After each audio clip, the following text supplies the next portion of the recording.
Fala galera do YouTube, tudo beleza? Tudo beleza? Arthur Murta aqui de volta. Olha, não sei se vocês sabem, mas toda segunda-feira eu tô fazendo uma live com um recap da rodada. Hoje eu separei um calhamaço de mais de 30 páginas de Word falando sobre todos os times, indo time após time, falando quem foram os jogadores que tiveram mais tempo em campo, quem foram os jogadores que tiveram mais snaps, quem foram os jogadores que tiveram mais jardas, óbvio, e tudo mais. E eu tô discutindo isso, fazendo uma live, o pessoal pode ir comentando ao vivo e toda segunda na plataforma que vocês podem ver aqui, ó, aqui no cantinho, essa da esquerda. Não vou falar muito o nome, porque senão o YouTube boicota, sabe? O YouTube é meio ciumento. Então não vou falar o nome não, mas tem essa plataforma aqui, que se você me achar em qualquer uma das redes sociais, você fica sabendo também como chegar lá. Então toda segunda às 7 horas eu tô tendo essa live e acaba que no final da live eu separo as minhas dicas de waivers. Semana passada eu postei essa live meio que na íntegra aqui. Essa semana eu não consegui fazer isso porque eu tava fazendo a live, ó. Olha, eu fiquei a noite inteira, fiquei até 6h30, a live vai começar às 7, fazendo minhas anotações, fazendo meu bloco de nota, fazendo minhas pesquisas e tudo mais, fazendo meus estudos. Eu acabei sequelando e esqueci de botar para gravar desde o início. Então, infelizmente, quem perdeu a live perdeu, tem coisa que não dá para resgatar. Fiquei quase 2 horas para falar tudo com o pessoal, entendeu? Não dá. E o que eu vou fazer? O segmento finalzinho da live, os últimos, 10 minutos da live, que eram as dicas de waivers de fato, eu separei, eu vou regravar agora. Então eu aproveitei agora, dei um intervalo aqui no Monday Night Football, e vou gravar aqui as dicas de waivers, os jogadores que eu estou recomendando para essa semana, e vocês fiquem atentos também para pegar a live ao vivo. É bom que vocês podem fazer os comentários, tal, podem entrar na discussão, e é isso.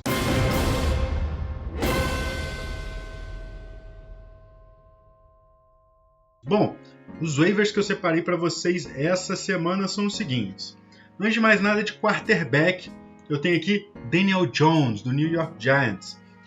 O que acontece com o Daniel Jones? Ele está fazendo um bom início de temporada. Os 2 primeiros jogos dele foram legais, especialmente essa semana. Ele costuma mandar bem contra o Washington, né? E essa semana assim, não foi diferente no Thursday Night Football. Ele passou acertou 22 de 32 passes para 249 jardas, um touchdown.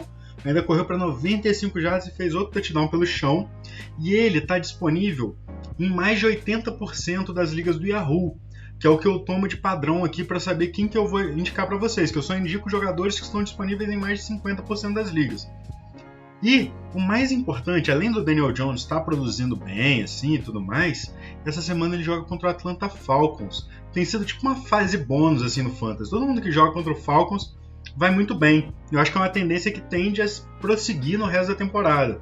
Então Daniel Jones essa semana contra o Falcons é uma boa opção para quem está precisando de um titular pontual para a posição de quarterback, ou até quem sabe alguém que pode vir a produzir mais em outros jogos também. Então essa é uma boa opção. Eu separei 3 running backs aqui. E running backs é meio complicado de você achar um running back que esteja disponível em mais de 50% das ligas, que seja um running back de muito impacto, né? Então os 3 que eu tenho separados aqui são jogadores que na verdade eles estão em comitês, estão inseridos em comitês, alguns com uma participação mais limitada, outros menos limitada, outros têm uma participação mais ampla, outros podem vir a ter uma participação maior. E vamos lá, sem mais delongas. O primeiro deles aqui que eu tenho é o J.D. McKissic, de Washington. Ele é um cara que ele é o substituto do Antonio Gibson, mas ele não é só um substituto que só vai entrar quando o Antonio Gibson não estiver machucado. Tanto que ele vem de uma grande semana. Essa semana contra o Giants ele recebeu 5 passes para 83 jardas em 6 targets na direção dele, e ele ainda correu para um touchdown. Ele correu 4 vezes para 10 jardas e fez um touchdown.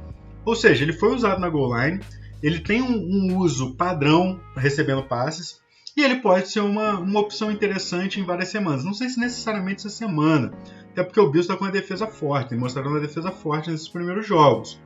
Mas assim, ele é um cara que pode ter utilidade, principalmente em ligas maiores, ou enfim, deixar um backup lá, seu titular machucou, tá precisando de alguém de emergência, pelo menos é alguém que você sabe que vai receber uns passes, né? Em ligas com ponto por recepção, isso tem um apelo especial. Falando em jogadores que têm um apelo especial em ligas com ponto por recepção, eu trouxe para vocês também o Cordarrelle Patterson, de Atlanta. Então, ele assim, é um dos melhores retornadores de todos os tempos, né? Vai entrar para a história sim. Mas, de uns anos para cá, ele vem sendo usado também, além de wide receiver, que ele era no início da carreira, ele vem sendo usado de running back também. Mas é aquele negócio, ele não vai fugir das raízes, né? Um running back que recebe muitos passes. Em Atlanta, ele tá tendo uma divisão de espaço mais ou menos igual com o Mike Davis. Tá meio que 50% e 50%, pelo menos nesse jogo agora contra o Buccaneers foi assim. Na primeira semana o Mike Davis teve um espaço um pouco maior. Mas o Cordarrelle Patterson respondeu muito bem, ele fez 2 touchdowns, um correndo e um recebendo. Olha, ele correu 7 vezes para 11 jardas e um touchdown, e ele teve 6 passes lançados na direção dele, ele segurou 5 desses passes para 58 jardas, tá? E ele está presente em apenas 15% das ligas. Então, assim, ligas maiores, ou principalmente ligas com ponto por recepção, é interessante você ter um cara desse no elenco, até porque running back a gente sabe que é uma posição muito difícil de se resolver, né? E aqui, outro nome que eu tenho para vocês é o Zach Moss, no meu Billzão. Olha, o Zach Moss, ele perdeu a primeira semana. O técnico falou que foi questão de saúde, mas eu não sei se foi muito bem por aí, ou se foi uma questão disciplinar, enfim. O dito pelo não dito, ele voltou nessa semana, tá?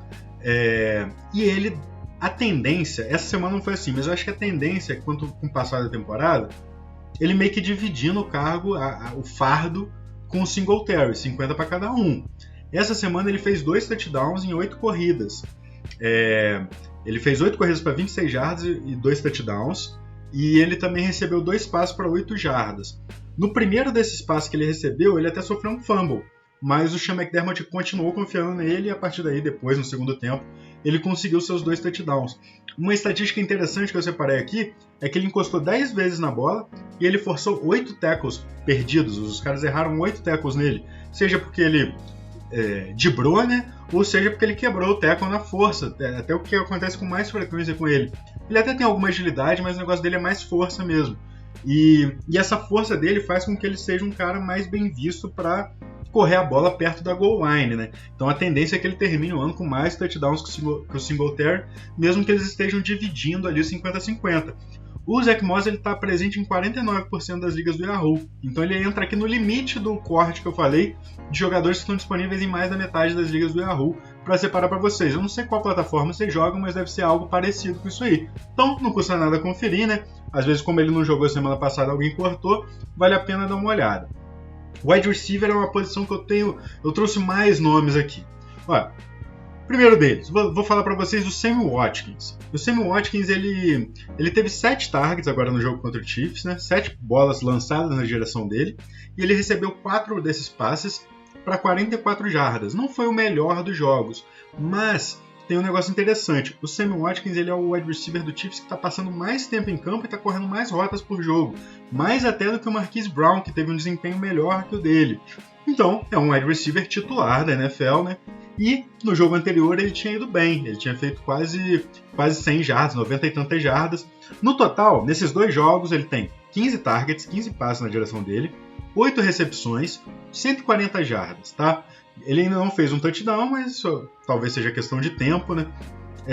E para uma liga que você esteja com necessidade de wide receiver, eu acho que você pode fazer bem pior do que pegar um cara que tá tendo esses números, né? Uma média de 4 recepções, 70 jardas por jogo. Dá para ir pior que isso, né? Principalmente em ligas maiores. Ele está presente em 22% das ligas do Yahoo, então tem grande chance dele estar disponível aí na sua liga. Outro nome que se destacou, esse está se destacando muito, é o KJ Osborne. É um terceiro wide receiver do Vikings, ele.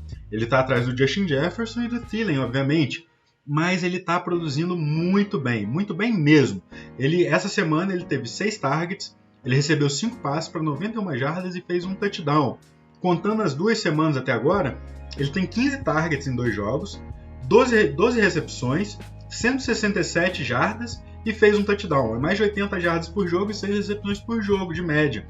É uma média muito boa e ele está presente em apenas 3% das ligas. Então, grande chance dele estar disponível aí na sua liga. Tem outros 3 wide receivers que eu separei para você. Essa posição está mais pesada.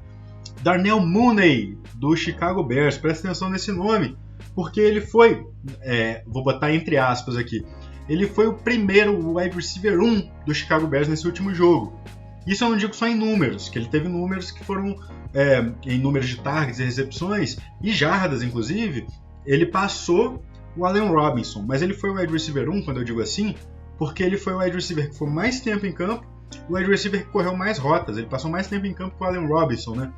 Então, assim, é um nome interessante para a gente monitorar. Ele, essa semana, ele teve 8 targets, 6 recepções, 66 jardas. O Allen Robinson, ele teve 4 targets, 2 recepções e umas 40 jardas. Ele fez um touchdown, né? A diferença, mais ou menos, da pontuação tá aí. Mas em ligas com ponto por recepção, o Mooney fez até mais pontos do que o Allen Robinson, né? Então, assim, outro nome que vale a pena ficar de olho. Ele está presente em 45% das ligas, então compensa. Um nome aqui que eu trouxe, que é mais uma perspectiva de futuro, não é nem para você pegar. Se você estiver precisando de alguém para botar para jogar essa semana, não seria um nome que eu recomendaria. Mas se você tiver aquela vaguinha no banco, não sei quem que eu boto aqui, Elijah Moore, wide receiver do New York Jets. Ele foi o wide receiver do Jets essa semana, que teve mais targets, que passou mais tempo em campo, que correu mais rotas. Ele é um calouro muito talentoso, que ainda tem muito que desenvolver conforme o ataque do Jets foi desenvolvendo, né? O ataque do Jets cheio de calor de quarterback, calor de wide receiver, calor de running back, calor no ataque todo. Então a tendência é esse ataque ir melhorando ao longo do ano. O Elijah Moore está presente em apenas 31% das ligas, tá bom? E essa semana ele teve 8 targets e recebeu 4 passes para 47 jardas. Não são números estrondosos, mas são números que podem melhorar muito conforme o ano for avançando. Então é aquele negócio, tem uma vaguinha no banco, quer especular um cara que tem potencial para crescer, Elijah Moore. E falando de outro cara que tem potencial para crescer, mas esse cara tem potencial para crescer muito e ele já está produzindo. Olha, a segunda semana seguida que eu indico ele. Semana passada eu tinha indicado, ele nem tinha sido o wide receiver do time dele que tinha feito mais pontos. Essa semana ele destruiu. É outro wide receiver calouro, que é o Rondale Moore, de Arizona. Ó, eu vou ser bem sincero, vocês não pegaram a fase inicial onde eu analisei os snaps de cada time. O Rondale Moore, no papel, ele foi o 4º wide receiver em campo. DeAndre Hopkins, AJ Green e Christian Kirk tiveram mais tempo em campo e correram mais rotas que ele. Isso é um fato. Só que o Rondale Moore, o papel dele está crescendo, e essa semana, apesar dele ter sido o 4º wide receiver, foram 8 passes na direção dele. Desses 8 passes, ele segurou 7 para 114 jardas e um touchdown. E mais impressionante é que ele correu apenas 24 rotas. Ele teve 24 snaps que ele teve 24 snaps que ele estava em campo e correu uma rota, ou seja, correu para lá, correu para cá para receber um passe. Das 24 que ele correu, foram 8 passes na direção dele. Ou seja, a cada 3 rotas que ele corria, o Kyler Murray passava uma na direção dele. Algumas coisas podem indicar que ele está ficando aberto com muita frequência ele está ficando livre, ou que o Kyler Murray está ganhando uma afeição por ele, está ganhando uma conexão boa, uma química boa. Ambas as situações são muito interessantes no time, talvez seja o time da NFC que usa mais formação com 4 wide receivers, um dos mais da liga, um dos times da liga que usa mais essa formação. E assim, o calouro, quando está produzindo assim, encostando pouco na bola, ou tendo poucas oportunidades e produzindo muito, a tendência é que ele ganhe cada vez mais espaço. E é isso que eu espero para ele. Ele já está produzindo bem e a tendência é que ele ganhe cada vez mais espaço. Então, ó, fiquem espertos aí que Rondale Moore é um nome que promete muito na NFL e já está produzindo agora como calouro, hein? E para terminar, deixa eu ver se faltou mais algum wide receiver aqui. Os wide receivers já passamos. Para terminar, eu vou mandar um tight end para vocês, que é o Jack Doyle, o tight end do Colts. A situação é a seguinte: a semana passada, na primeira semana, o Carson Wentz, no seu primeiro jogo com o Colts, ele não estava confortável em achar os wide receivers, não estava confortável em achar os tight ends, ele passou só para os running backs, foi só a bola nos running backs. Essa semana ele começou a ficar mais confortável, achou bastante o Michael Pittman e achou o Jack Doyle. Foram 8 passes na direção do Jack Doyle, ele completou 5 desses passes e 64 jardas. E mais interessante que isso é que ele converteu uma conversão de 2 pontos. Foi uma conversão de 2 pontos do Wentz por Doyle. O que isso quer dizer, a conversão de 2 pontos? A conversão de 2 pontos, geralmente, os times usam uma jogada de confiança, uma jogada que eles têm uma boa garantia que vai acertar. E geralmente são as mesmas jogadas que o time usa quando eles chegam bem perto ali da goal line, bem perto de fazer um touchdown. Isso indica que o Jack Doyle provavelmente é um dos alvos preferidos do Colts quando chega ali na hora da verdade. Isso dá a chance de pontuar, né? Que às vezes é tudo que a gente precisa de um tight end, porque o tight end São poucos os tight ends que vão produzir muito, com consistência, muitas jardas, muitas recepções. Então, às vezes, a gente precisa salvar nossa pontuação com um touchdownzinho aqui, um touchdownzinho ali, né? Então, esses nomes que eu tenho para hoje. Amanhã eu vou postar essa lista de nomes também no Instagram, no Twitter, então segue as redes sociais. Se você não segue o canal aqui, já deixa o follow aí, segue o canal, se inscreve no canal, ativa o sininho de notificação para você saber sempre que tiver vídeo novo. E também segue nas outras plataformas aí para você não perder nenhum conteúdo, porque tem conteúdo que vai só lá, tem conteúdo que vai só aqui, tem conteúdo para tudo que é lugar, né? Então, fiquem atentos aí. Muito obrigado pela presença, vocês são fantásticos, tamo junto e até a próxima.